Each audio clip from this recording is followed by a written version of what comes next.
اهلا بيكم على قناة جولدن ايرا موفيز. فيلم الليلة هو فيلم Indecent Proposal او عرض غير مشروع. الفيلم ده انتاج 1993 وبطولة دامي مور وروبرت ريدفورد وودي هارلسون. الفيلم ده حايز على عدة جوائز من جمعية النقاد الامريكية. بتدور احداث الفيلم حوالين ديفيد اللي بيقوم بدوره وودي هارلسون وديانا طبعا الجميلة دامي مور.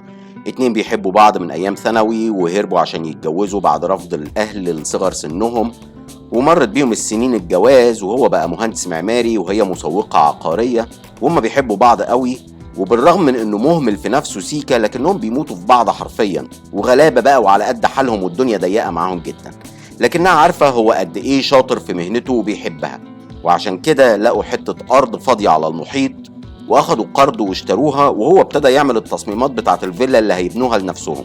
وفجأة بتتغير الظروف الاقتصادية في أمريكا وبتسرح آلاف الموظفين خصوصا في قطاع البناء والتشييد، وابتدوا يتأخروا في سداد أقساط البنك. واستلف ديفيد من أبوه مبلغ عشان يحاول يسدد بيه أي حاجة من ديونه، لكن المبلغ كان ضعيف قوي جنب الديون اللي عليه، لغاية ما جات له فكرة إن هم يسافروا لاس فيجاس يلعبوا بيهم قمار، جايز الفلوس تبيض ويكسبوا ويسددوا ديونهم.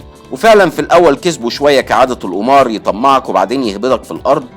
وفي اليوم ده دخلت ديانا محل لبس جوه الاوتيل اللي هم قاعدين فيه، وعجبها فستان قوي قوي قوي وكانت بتقيسه على نفسها، وفات على صوت واحد وراها بيقول لها ان الفستان شيك جدا عليكي ولازم تشتريه. قالت له ثمنه غالي جدا، وهو عرض عليها ان هو يشتري لها هديه، فبتقول له بمناسبه ايه؟ قال لها بمناسبه ان انا كنت بتفرج عليكي واستمتعت بشكلك. فهي اعتذرت وسابت له المحل وخرجت، وراحت تشوف جوزها ديفيد وهو بيلعب بالزهر وبيكسب، وكانت فرحانه قوي لجوزها انه بيكسب. بس لفت نظرها ان الراجل الوسيم ده بيراقبها بعينه وعينه عليها طول الوقت. المهم اليوم ده كسبوا مبلغ كويس قوي، وقالوا بكره نروح نلعب تاني ونكسب ونسدد ديوننا. وفعلا تاني يوم راحوا ولعبوا، لكن هم المره دي خسروا كتير جدا. وهم بيتمشوا في الكازينو بعد ما خسروا شافوا ترابيزه عليها الراجل الوسيم بيراهن بمبلغ $1,000,000، فوقفوا يتفرجوا عليه مع الباقيين اللي بيتفرجوا عليه، ولقوه بيخسر بمنتهى البساطة $1,000,000. عشان ديفيد يسأل الراجل اللي جنبه هو مين الراجل اللي خسران $1,000,000 ده، ولا اتهزت له شعره. رد عليه الراجل قال له ده الملياردير جون كيج اللي بيلعب دور الممثل روبرت ريدفورد، حد تقيل موت في فيجاس. وفجأة جون كيج بيبص لديانا وبيشوفها وهي واقفة جنب جوزها، فبيطلب من جوزها انها تقعد جنبه من قبيل جلب الحظ. طبعا ديانا مش حاكيه لجوزها ان جون شافها امبارح واتكلم معاها في محل الملابس، ولا انه كان بيراقبها ساعه ما كانت واقفه مع جوزها بتشجعه وهو بيكسب امبارح. طبعا ديفيد وديانا اتكسفوا جدا من الطلب ده، بس الناس اللي واقفين على الترابيزه شجعوهم وقالوا لهم ان دي حاجه عاديه. فعلا ديانا بتروح تقعد جنب جون وبيديها فيش قمار $1,000,000 عشان تراهن بيهم هي لحسابه، وهي طبعا ركابها بتخبط من الرهبه. $1,000,000 ايه اللي هتراهن بيهم وهي اصلا مش لاقيه تاكل؟ لكن جون بيشجعها، وفعلا خسرت المبلغ كله بمنتهى الشياكة عشان تقوله انا بعرف العب بالزهر بس اللي هي اللعبة 7-11 بس. هو بيشاور للسكرتير بتاعه عشان يتشقلب الكازينو كله ويجهزوا ترابيزة حالا للملياردير جون كيج، وهو بيديها فيش $1,000,000 تاني وبتراهن وبتكسب المرة دي. والكازينو كله فرحان بالمكسب ده عشان جون يعزمهم على سويت في الاوتيل على حسابه يباتوا فيه الليله دي كشكر واقل واجب على ان هي كسبته المبلغ ده. بيوافقوا ديفيد وديانا على العزومه وبيطلعوا السويت الحاجه ولا في الخيال بالنسبه لهم، هم اصلا كحيانين. وشويه وبيجي السكرتير بتاع جون وبيوصل هديه لديانا وبيعزمهم على حفله عاملها جون في الرويال سويت بتاعه بالليل. تفتح ديانا الهديه عشان تلاقي الفستان اللي كان عاجبها وقاسته امبارح.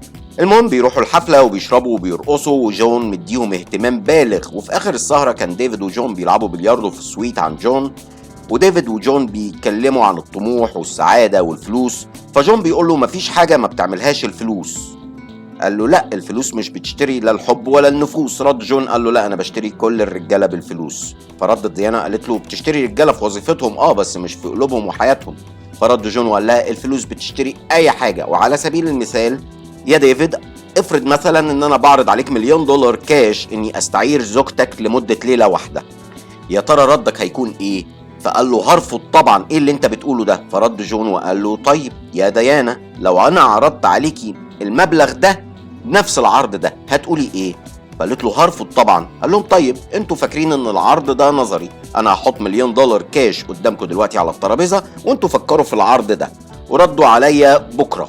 وسابهم ودخل ينام، وهم رجعوا السويت بتاعهم، لكن محدش فيهم عرف ينام طول الليل، وعاملين نفسهم نايمين وكل واحد فيهم بيفكر في العرض ده. الحقيقة عرض شيطاني يحل كل مشاكلهم وديونهم ويحتفظوا بالأرض والبيت ويبقى معاهم تأمين مادي مدى حياتهم. وبعدين ابتدوا يتكلموا مع بعض بمنتهى الصراحة، وهي بتقوله إنها لو عملت كده هتعمله عشانه وعشان يسدد ديونه ويحتفظوا ببيت أحلامهم، وإن ليلة زي دي هتبقى من غير قلب ولا مشاعر. وهو بيقول لها أنا ما أقدرش أشوفك مع حد تاني، ومش هنقدر نعدي حدث زي ده أبدا بينا وبين بعض. وهي بتقول له إحنا أقوى من أي حدث، وطول ما إحنا مع بعض عمر ما أي حاجة هتغير حبنا لبعض. إحنا بنفتكر علاقاتنا السابقة قبل ما نتعرف على بعض وبنضحك عليها، ولا انت نسيت فلانة، ولا انت فاكر اني معرفش حوار ترتانة. واخدهم الكلام في سكة الهزار وناموا في حضن بعض. وصحي الصبح ديفيد كلم المحامي بتاعه وصديقه جيرمي جرين وقال له على الاوفر اللي معروض عليهم، وتفاجئ ان جرين بيقول له انت ازاي بتفكر كده من غير محامي؟ واحدة زي مراتك تستحق تتفاوض عليها ب2 مليون دولار مش مليون واحد بس. وبعدين لقى انه بيعك الدنيا جامد، فقال له وبعدين انت وديانا اصدقاء من سنين السنين قبل ما تكونوا زوجين، وبالتأكيد هتقدروا تعدوا موقف زي ده بينكم، لأن علاقتكم أقوى من كده بكتير، وهيبقى معاكم فلوس تحلوا كل مشاكلكم، بس أنا نسبتي هتبقى 5% من العقد. الحقيقة الصديق الواطي رزق يعني. وفعلا كملوا الديل سوا، واتفقوا ان ديانا هتروح الاوتيل لجون، وقعد ديفيد يسكر ويسترجع ذكرياتهم لما كانوا بيزوروا حديقة الحيوان وشافوا حيوان الهيبو اللي هو سيد قشطة، وانها كانت شايفاه عسول وجميل، وقام جري عشان يلحقها في الاوتيل عشان يلغي الديل، لكنه وصل متأخر بعد ما كانت ديانا طلعت لجون السويت، واخدهم بالطياره الهليكوبتر بتاعته وطلعوا على اليخت الخاص بتاعه. وبالليل بعد ما ضلموا اليخت كله والقمر كان طالع، فبتقول له وده كمان مش هتقدر تطفيه؟ قال لا هو انا شغال على اني فعلا اعرف اطفي نور القمر هو كمان. وقضوا الليله سوا، ورجعت تاني يوم ديانا الصبح، واول ما شافت جوزها اخدوا بعض بالحضن واتفقوا ان هم ما يجيبوش سيره الليله دي تاني ابدا، وان اللي حصل حصل وخلاص. لكن الحقيقه ان ديفيد ما قدرش يمنع نفسه من التفكير في الموضوع ده خالص، وراحوا البنك عشان يستردوا البيت بتاعهم، لقوا البنك خلاص باعه لمشتري مجهول. وابتدت العلاقه بين ديفيد وديانا تسوء جدا، وابتدى يشك فيها وفي كل تصرفاتها، وكمان لقى رقم تليفونه في شنطتها، فتاكد ان الموضوع ما خلصش وان اكيد الموضوع عجبها وان ليه ديول تانية. من ناحيه تانية ديانا عشان تحاول تثبت له انها بتحبه قعدت تدور لغايه ما عرفت مين اللي اشترى بيتهم عشان تروح تفاوضه انها تسترد البيت، لكنها اتصدمت لما عرفت ان جون هو اللي اشترى البيت، وراحت له الشركه ودخلت عليه في وسط اجتماع ومسحت بيه الارض، وهو مرضيش يرجع لها البيت.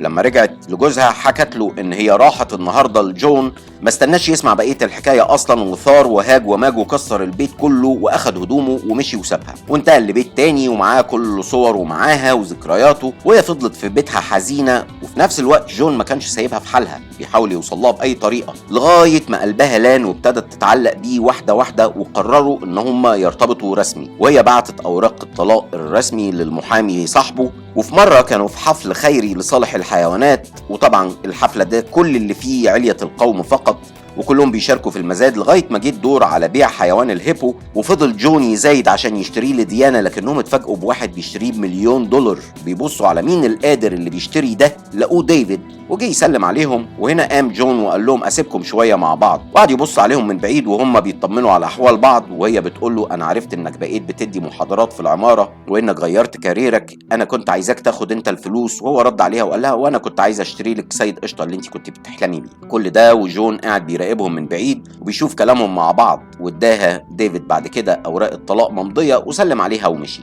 وبعدين جون جه واخدها في عربيته وهم مروحين، عمل حوار كدب عليها كده في حاجه، بس هي فهمت ان هو قاصد يسيبها ترجع لجوزها. وبعد ما سلمت عليه وشكرته ومشيت، السكرتير بتاعه بيقول له طب انت عملت كده ليه اصلا؟ قال له لاني مهما عملت مش هتبصلي نفس بصة الحنية اللي كانت بتبصها ليه النهاردة. وبتيجي الصورة على ديفيد وديانا رجعوا لبعض فعلا ونسيوا التجربة الخسرانة دي، وبتنتهي أحداث الفيلم على كده. وأشوفكم في فيلم جديد.